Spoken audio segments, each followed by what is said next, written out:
Pour le sommet Russie-Africa se tient à partir d'aujourd'hui à Saint-Pétersbourg, la ville natale de Vladimir Poutine, le président russe. Et ça, c'est la deuxième édition. Vous savez qu'après, il y a eu Corona et il n'y a pas eu ce sommet. Dernièrement, les Américains sont entrés aussi dans la danse. Donc, l'Europe, l'Union européenne organise tous les jours, la France organise avec les pays africains, la Turquie a commencé à organiser, la Chine aussi organise avec l'Afrique. L'avenir du monde, c'est ici chez nous, c'est en Afrique. Ils le savent tous. Ils le savent tous. Et l'Afrique est tellement vaste que vous ne pouvez pas imaginer, les amis. On parle de 31 millions de kilomètres carrés. 31 millions de kilomètres carrés. Pour combien de gens aujourd'hui, les amis? 1,4 million à 5 milliards de personnes. Non, nous avons besoin de plus, de 5 milliards de personnes même en Afrique. Donc, ils savent que nous avons cette potentialité. C'est pour cette raison que chacun veut organiser le truc avec nous. Mais nous devons aller partout. Mais seulement, on devrait se faire respecter. C'est clair, c'est net, c'est limpide. On devrait se faire respecter. Que les gens nous respectent. On doit aller partout, signer les accords avec qui nous voulons parce que ça va de notre intérêt. Le premier ministre éthiopien, prix Nobel de la paix, a rencontré Vladimir Poutine.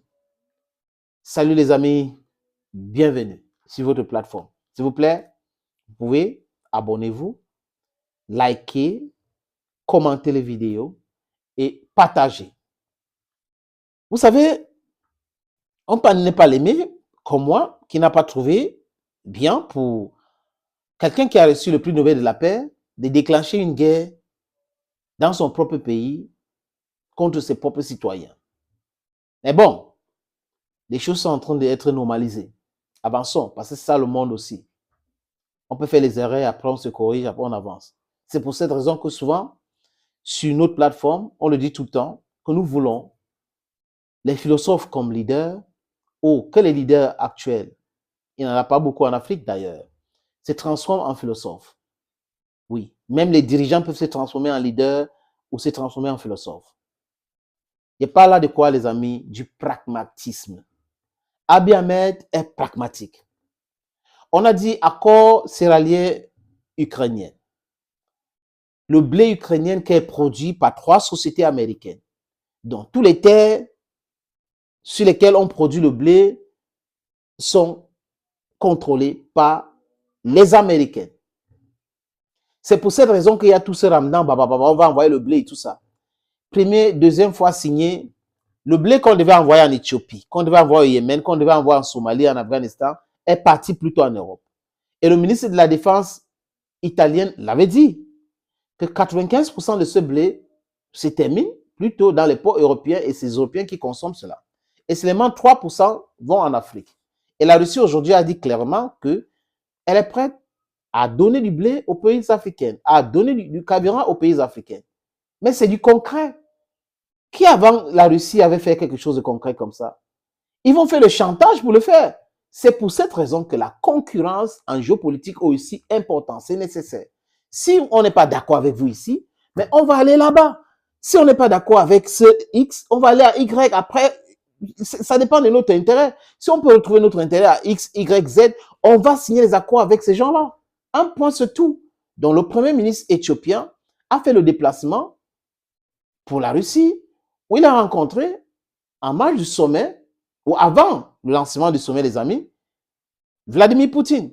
Et vous allez voir cette belle image dans cette somptueuse salle à Saint-Pétersbourg où le premier ministre Abiy Ahmed a rencontré le président russe Vladimir Poutine. Regardez les amis. Cher monsieur le Premier ministre, chers collègues, chers amis, très heureux de vous accueillir ici à Saint-Pétersbourg. Et pour commencer, je voudrais vous dire que nous apprécions au plus haut point les relations d'amitié et de confiance entre la Russie et l'Éthiopie et qui reposent sur le respect mutuel, la prise en compte des intérêts mutuels. Et avec monsieur le Premier ministre, nous venons d'évoquer le fait que la Russie et l'Éthiopie ont été les premiers sur le continent africain à établir des relations diplomatiques il y a 125 ans. et nous avons récemment célébré cette fête. Aujourd'hui, nous avons la possibilité de parler en détail des questions qui sont à l'ordre du jour de nos relations bilatérales. Et pour commencer, je tiens à vous remercier, Monsieur le Premier ministre, et l'ensemble de votre équipe d'avoir accepté notre invitation et d'être venu pour participer au deuxième sommet Russie-Africain. Malgré une certaine baisse dans certains domaines dans nos échanges commerciaux, il y a quand même une tendance qui est bonne, qui est positive. Et aujourd'hui, cette hausse est de 56%. Vous savez qu'au mois de juin, nous avons ouvert à Addis Ababa notre représentation commerciale qui permet de renforcer ces liens. Et pour votre visite, Monsieur le Premier ministre, nous avons préparé toute une série de documents, parmi lesquels un accord intergouvernemental en matière de sécurité de l'information sur le transport aérien, sur les communications et sur les technologies. Et c'est une feuille de route qui comprend aussi des accords en matière nucléaire, en matière douanière. Et il y a un travail qui est mené en commun sur une quinzaine d'autres projets d'accords. Nous continuons la formation de personnel pour nos amis éthiopiens. Et l'année dernière, nous avons eu 20 000 étudiants éthiopiens qui ont fait leurs études en Russie. Et pour l'année prochaine, à la demande de nos amis éthiopiens, nous avons multiplié par 3 le quota d'étudiants éthiopiens qui font leurs études aux frais du budget russe. Nos autorités en matière de diplomatie sont en contact étroit.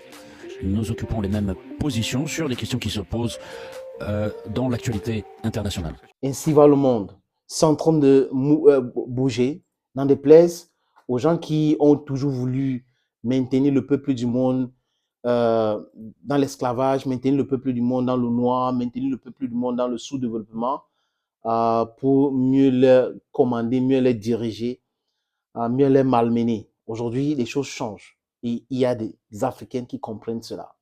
Thank you, dear friends, for always watching videos on this platform. Please, if you can, share the video, comment also, like the video. Be blessed. Bye-bye.